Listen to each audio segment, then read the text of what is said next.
Welcome once again to my YouTube channel English Gurukulam. और आज हम लोग बिहार बोर्ड 12th इंग्लिश का जो पहला चैप्टर है उसका सेकंड पार्ट देखने जा रहे हैं पॉइंट नंबर 9 से। आप लोग ध्यान से सुनिएगा और समझिएगा। The Indian civilisation as described by me has been so described by its votaries. यहाँ पे बोला जा रहा है महात्मा गांधी के द्वारा कि भारतीय सभ्यता जिसका वर्णन मेरे द्वारा किया जा रहा है असल में वो वर्णित किया जाता है उसके वोटरों के अनुसार से। वोटर यानी मतदाताओं के अनुसार से, क्योंकि हम सभी एक लोकतांत्रिक देश में रहते हैं। हम सभी अपना वोट मत दे के अपना प्रतिनिधि चुनते हैं। In no part of the world and under no civilization have all men attained perfection. दुनिया के किसी भी देश में, उसके किसी भी भूभाग में कोई भी ऐसी सभ्यता नहीं है जहाँ पे सभी लोगों में पूर्णता है। The tendency of Indian civilization is to elevate यानी विकसित करना, द मोरल बिंग यानी चरित्र निर्माण, that of the western civilization is to propagate यानी फैलाना इमोरलिटी। यानी भारतीय सभ्यता की मनोवृत्ति है कि हम लोग चरित्र निर्माण को विकसित करते हैं, उसे बढ़ावा देते हैं, लेकिन वेस्टर्न सिविलाइजेशन अनैतिकता फैलाती है।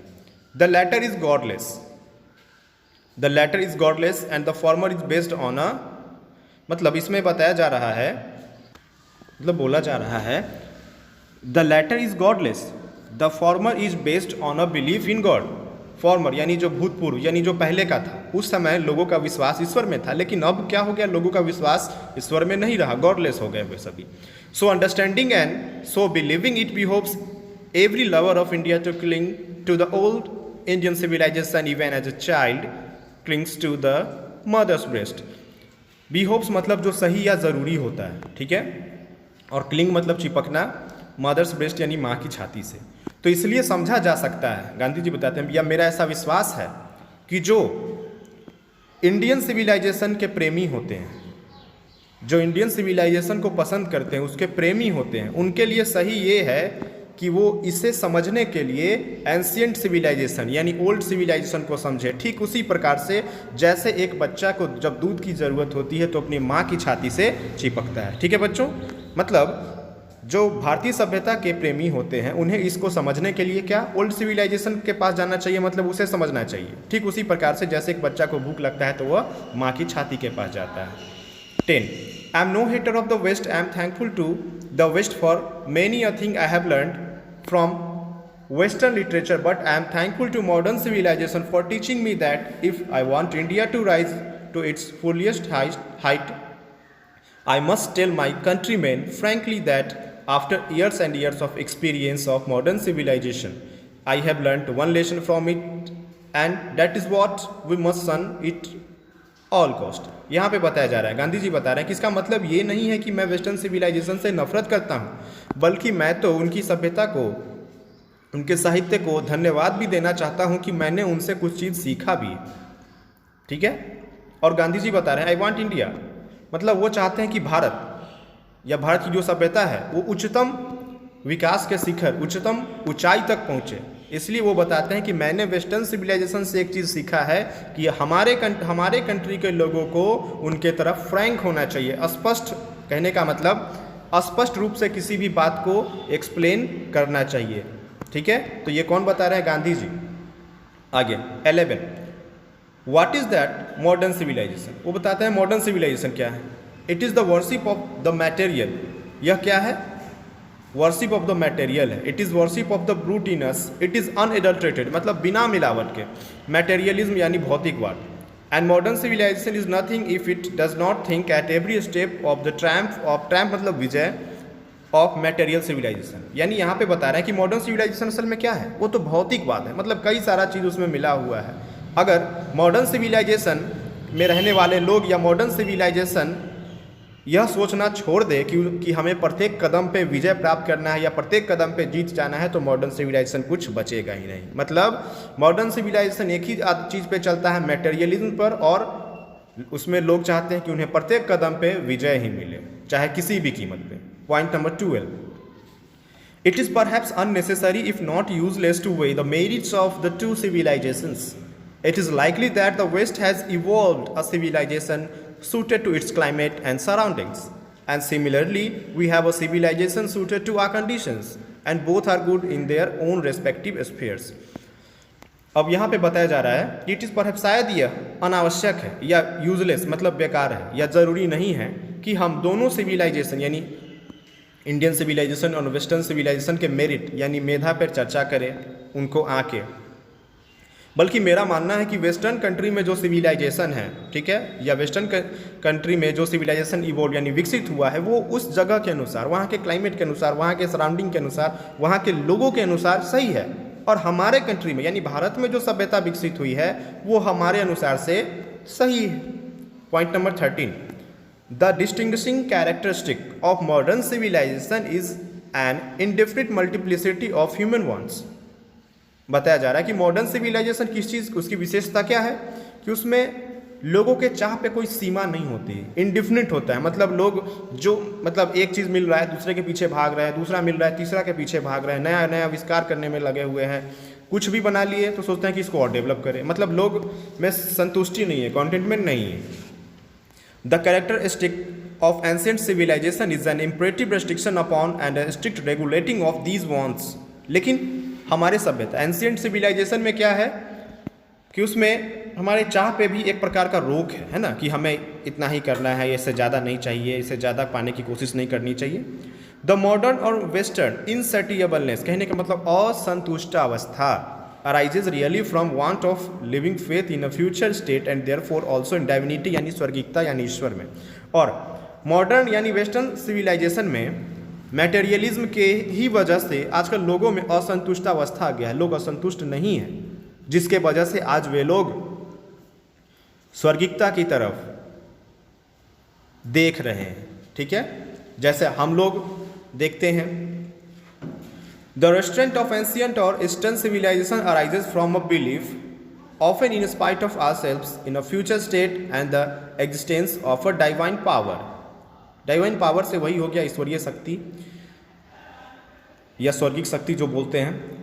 तो यहाँ पे बताया जा रहा है the restraint of ancient or eastern civilization arises from a belief, और इसी असंतुष्टावस्था से अराइजेज फ्रॉम अ बिलीफ, एक विश्वास उनमें जागा, अराइज हुआ है कि अब फ्यूचर में यदि सही रास्ते पे आना है तो उन्हें existence of a divine power यानी डिवाइन पावर जो एग्जिस्ट करती है उसमें विश्वास करना होगा। यानी भारतीय सभ्यता के क्वालिटी को अपनाना पड़ेगा, है ना। जैसे हम लोग ईश्वर में विश्वास रखते हैं, कोई काम करते हैं तो सोचते ज़रूर है कि ये सही है या गलत है, या अगर हम बुरा काम करते हैं तो ईश्वर हमें माफ़ नहीं करेगा, इस प्रकार का कुछ यहाँ पे कॉन्सेप्ट है। ठीक है। 14 some of the immediate and brilliant results of modern inventions are too maddening to resist. यहाँ पे बताया जा रहा है कि मॉडर्न इन्वेंशंस यानी इमीडिएट एंड ब्रिलियंट रिजल्ट्स, आधुनिक आविष्कार के कुछ तत्कालिक और चौंकाने वाले परिणाम, मतलब आधुनिक आविष्कार जो आजकल हो रहा है उसके कुछ तात्कालिक और बहुत चौंकाने वाले परिणाम हैं, जिससे जो लोगों को पागल कर दिया है। कहने का मतलब पागल कर दिया, कहने का मतलब लोग पागल नहीं हो गए हैं, मतलब उसके पीछे भागे जा रहे हैं। जैसे एक समय था साइकिल नहीं था, साइकिल बना, फिर बाइक के पीछे लोग भागे, फिर ट्रक बना, फिर रेलगाड़ी बना, फिर एरोप्लेन बना। कहने का मतलब लोग भागते जा रहे हैं, एक प्रकार से पागल हो गए हैं वो मॉडर्न इन्वेंशंस के पीछे।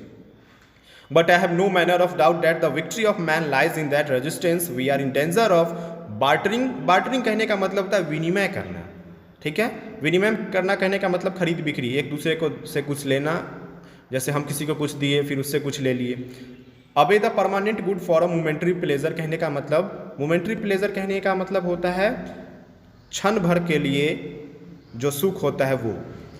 तो यहाँ पे बताया जा रहा है कि हम लोग इन्हीं सामानों के बार्टरिंग, कहने का मतलब खरीद बिक्री करने के वजह से और जो कुछ समय की खुशी देख रहे हैं इसके वजह से हम सभी खतरे में आ गए हैं। ठीक है, और गांधी जी का ऐसा विश्वास है कि I have no manner of doubt, कि मुझे कोई शक नहीं है कि मनुष्य का जो विक्ट्री होता है वो इन सभी चीज़ों में नहीं है। ठीक है।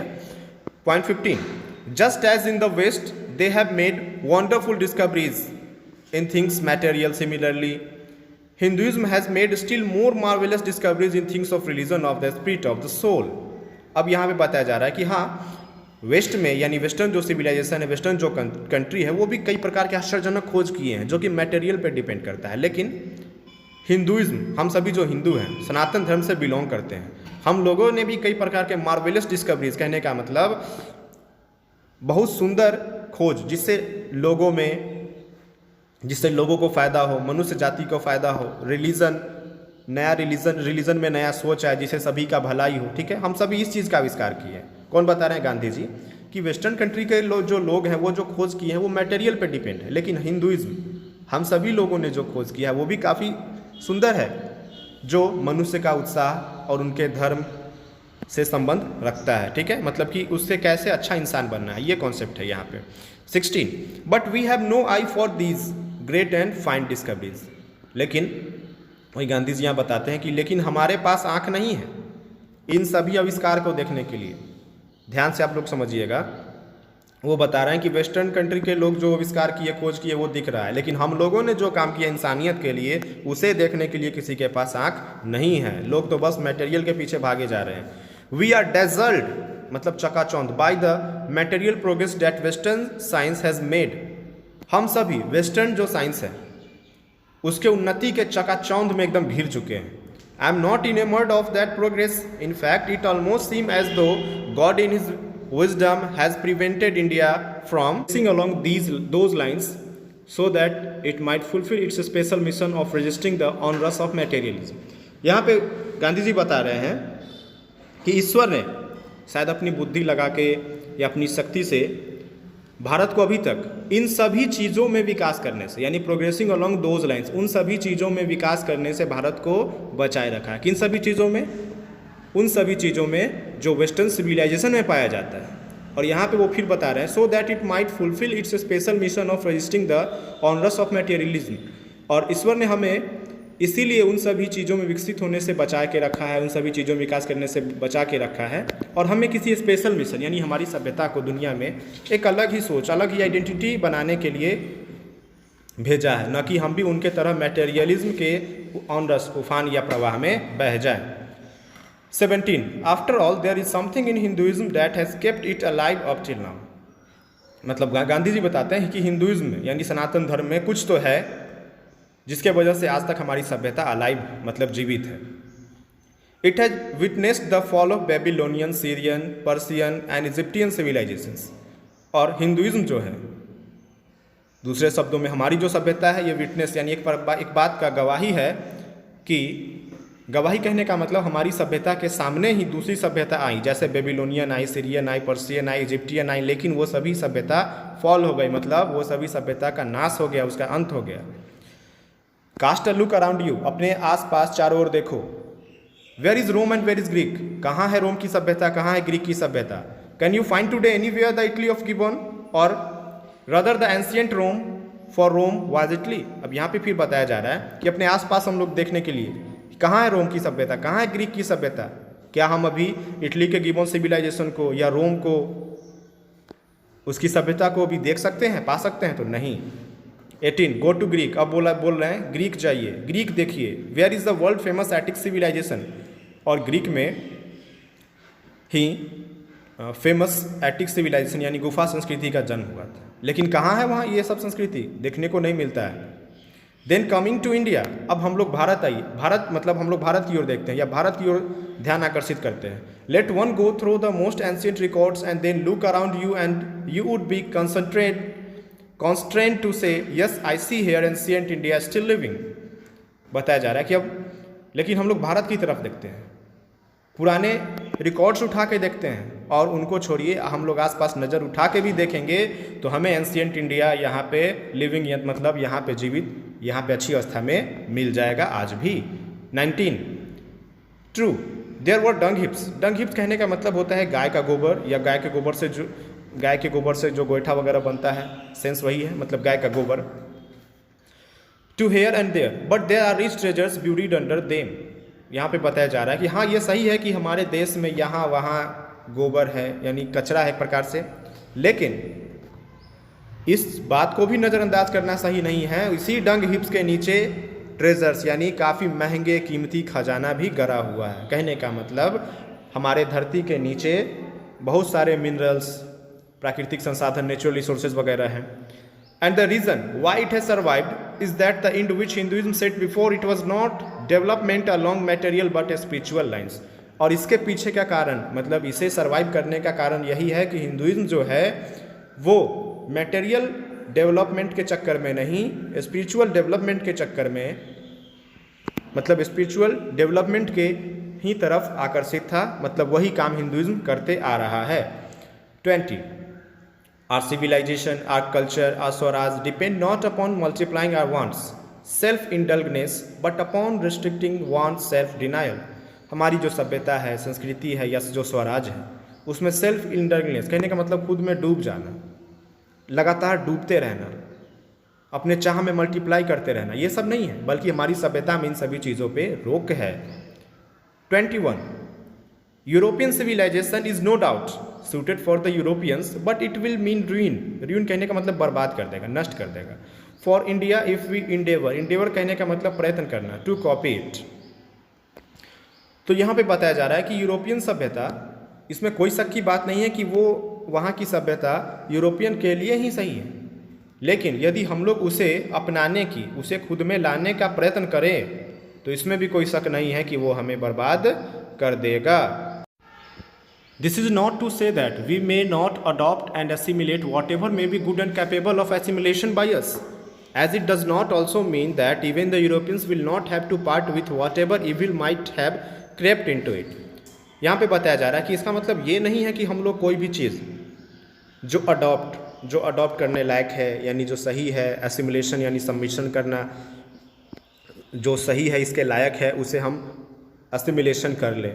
ठीक है, मतलब हमें आत्मसात करने की ज़रूरत है। इसका मतलब ये नहीं कि कोई सभ्यता में कोई चीज़ सही है तो हम उसे ले लें, बल्कि हमें आत्मसात करने की ज़रूरी है कि हमें उस चीज़ की ज़रूरत है या नहीं है, या फिर जो हमें अच्छाई लग रहा है यूरोपियन, उस पर कहीं किसी प्रकार का कोई इविल चीज़ यानी इविल फैक्टर नहीं, इविल फैक्टर यानी बुराई तो नहीं उसमें डाले। आगे 22 द इंसिसेंट मतलब अनंत सर्च यानी खोज for material comforts and their multiplication is such an evil. मतलब इंसेसेंट सर्च, अनंत सर्च यानी खोज किसका? मटेरियल कंफर्ट यानी भौतिक सुख सुविधा का। क्या है? ये एक प्रकार का इविल है जो जिसमें मल्टीप्लिकेशन होते रहता है हमेशा, मतलब जो हमेशा बढ़ते रहता है, ऐसा इविल है जो हमेशा बढ़ते रहता है। ठीक है, and I make bold to say that, और मुझे यह बात कहना पड़ रहा है कि Europeans themselves will have to remodel their outlook यानी दृष्टिकोण, if they are not to perish under the weight of the comforts to which they are becoming slaves. यहाँ पे बता रहे हैं गांधी जी कि मुझे यह कहना पड़ रहा है कि यूरोपीय लोग यदि मशीन का गुलाम नहीं बनना चाहते हैं, अपने सभ्यता को कंफर्ट्स यानी सुख सुविधा के अंदर बर्बाद नहीं करना चाहते हैं, तो वे अपने दृष्टिकोण को ज़रूर बदलेंगे, रिमॉडल ज़रूर करेंगे। It may be that my reading is wrong, हो सकता है कि मैं जो कह रहा हूँ या मैं जो पढ़ा हूँ वो गलत हो, but I know that for India to run after the golden fleece is to court certain death. लेकिन भारत का इन सभी चीज़ों यानी गोल्डन फ्लीस के पीछे भागना घातक साबित हो सकता है। Let us engrave on our hearts the motto of a western philosopher, plain living and high thinking. यहाँ पे गांधी जी बता रहे हैं कि हम सब यदि अपने दिल पे हाथ रख के एक चीज़ अंकित कर लेना चाहिए हमें, क्या? एक वेस्टर्न फिलोसफर का एक मोटो है, उनका एक थाउट है, प्लेन लिविंग, सादा जीवन और उच्च विचार। Today it is certain that the millions can not have high living, और आज ये सही है, हाँ पता भी है हमें कि करोड़ों लोगों को, असंख्य लोगों का जो जीवन है वो उच्च नहीं हो सकता है। वी द फ्यू, बस कुछ ही लोगों का, we the few who profess to do the thinking for the masses run the risk in a vain search after high living of missing high thinking। और कुछ लोग जो कहते हैं कि हमें उन लोगों के स्तर को ऊंचा उठाना है, वो खुद हाई लिविंग में रहने के बावजूद अपना हाई थिंकिंग खो देते हैं। ठीक है, बात समझ में आए बच्चों? मतलब यहाँ पे गांधी जी बता रहे हैं कि बहुत सारे ऐसे लोग हैं जिनका रहन सहन ऊंचा नहीं है, लेकिन जो लोग ऊंचा है और वे सोचते हैं कि हम उनका भी रहन सहन का स्तर ऊंचा कर देंगे, तो दूसरे का रहन सहन ऊंचा करने के चक्कर में वो अपना हाई थिंकिंग यानी उन्हें जो सही सोचना चाहिए वो खो देते हैं। ठीक है, 23 civilization in the real sense of the term consist not in the multiplication but in the deliberate and voluntary restriction of wants. अगर साधारण पदों में यानी वास्तविक पद में कहा जाए सिविलाइजेशन क्या है, तो इसमें मल्टीप्लिकेशन ऑफ ह्यूमन वांट्स नहीं है ये, बल्कि ह्यूमन वांट्स मतलब मनुष्य लोग जो चाहते हैं, डेलिब्रेट जो विचार विमर्श है उनका, वॉलंटरी मतलब ऐच्छिक, वो सभी चीज़ पे एक प्रकार का लिमिटेशन वाला रोक होना चाहिए, मतलब एक प्रकार का बाउंड्री वहाँ बना होना चाहिए। This alone increases and promotes contentment, real happiness and capacity for service. और अगर जिनमें ये सभी चीज़ आ जाता है, यानी जो ह्यूमन वांट्स होता है उसमें रेस्ट्रिक्शन आ जाता है एक प्रकार का, तो वो अकेला ही, मतलब यह क्वालिटी ही उनमें संतुष्टि, ज़्यादा खुशी रहने, ये सभी सर्विस की क्षमता को बढ़ा देता है। मतलब लोग ज़्यादा खुश रहने लगते हैं, है कि बिल्कुल सही बात है। अगर हम लोग ज़्यादा किसी चीज़ के पीछे सोचेंगे और वो मिलेगा नहीं तो दुखी ही रहेंगे। और जब हमारे अंदर कॉन्टेंटमेंट, संतुष्टि आ जाएगी तो केवल उस एक गुण की वजह से हमारे अंदर कई सारे चीज़ आ सकते हैं, positive cheese. 24th, a certain degree of physical harmony and comfort is necessary, but above a certain level it becomes a hindrance instead of help. Hindrance कहने का मतलब बाधा, मतलब अगर लिमिट में आराम किया जाए, शारीरिक सौहार्दता जो होता है या फिर शारीरिक आराम जो होता है, अगर लिमिट में है, जितना होना चाहिए उतना हम कर रहे हैं तो सही है। लेकिन अगर आराम ज़रूरत से ज़्यादा होता है, वो भोग विलास बन जाता है, तो अंत में वह हेल्प यानी मदद के बदले क्या बन जाता है? हिंड्रेंस यानी बाधा बन जाता है। वो हमारी मदद नहीं करता है, वो हमारे विकास में बाधक बन जाता है। Therefore, the ideal of creating an unlimited number of wants and satisfying them seems to be a delusion and a snare. Delusion कहने का मतलब भ्रम, ठीक है, snare जो एक प्रकार का जाल। लेकिन लोग को लगता है कि उनका जो वांट्स है, जो चाहना है वो ज़्यादा नहीं है, बस इतना ही तो हम लोग चाह रहे हैं। वो सोचते हैं बस इतना मिलेगा संतुष्ट हो जाएंगे, लेकिन वो जानते नहीं हैं कि यही एक प्रकार का भ्रम और जाल है जिसमें लोग फंस जाते हैं। जैसे फॉर एन एग्जाम्पल, मान लो कि कोई 20,000 का महीना कमा रहा है, सोच रहा है कि ज़्यादा नहीं 30 पूरा देते हैं, बस 30 पूरा के संतुष्ट हो जाएंगे। तो यही एक प्रकार का भ्रम और जाल है। The satisfaction of one's physical needs, even the intellectual needs of one's narrow self, must meet at a certain point a dead stop. अब वो बता रहे हैं यहाँ पे कि लोगों का जो फिजिकल नीड्स है, इंटेलेक्चुअल मतलब मानसिक जो क्षमता, कहने का मतलब सोच रहे हैं कि ये ले लूँ मैं, वो ले लूँ मैं, ये कर डालूँ, तो ये दोनों जो चीज़ है बोला जा रहा है must meet a certain point at a dead stop. यह एक डेड स्टॉप पे मिलता है। कहने का मतलब ये दोनों इच्छा का कोई एंड पॉइंट ही नहीं है। जितना लोग चाहते रहता है उतना और ज़्यादा दिमाग में आते रहता है। Before it degenerates into physical and intellectual voluptuousness, जैसा कि अभी मैंने पीछे बताया वही बात कि जब वो दोनों चीज़ किसी के अंदर आ जाता है तो वो सभी चीज़ का कोई एक छोर ही नहीं होता है, ठीक ना। और वो सभी चीज़ भोग विलास में बदल जाता है और लोग धीरे धीरे वो सब चीज़ चाहते रहते हैं, उसका कोई स्टॉप नहीं होता है ना। इसीलिए यहाँ पे डेड स्टॉप कहा गया है। A man must arrange his physical and cultural circumstances, यानी एक मनुष्य को अपने फिजिकल और कल्चरल जो परिस्थितियाँ हैं उन्हें अरेंज करना चाहिए, उन्हें व्यवस्थित करना चाहिए, so that they do not hinder him in his service of humanity. और ऐसा करने से क्या होगा? मानवता के रास्ते में वो बाधक नहीं बनेंगे। On which all his energy should be concentrated, और ऐसा करने से उनकी जो क्षमता है, उनकी जो ऊर्जा है वो भी नियंत्रित रहेगी, मतलब वे सही कार्य में अपने ऊर्जा का इस्तेमाल कर सकेंगे। तो बच्चों, इस फर्स्ट लेसन का एक्सप्लेनेशन अब समाप्त हुआ। आई होप आपको ये वीडियो अच्छा लगा हो, और उनके लिए जो पहली बार चैनल पे आए हैं वो इसको सब्सक्राइब कर ले।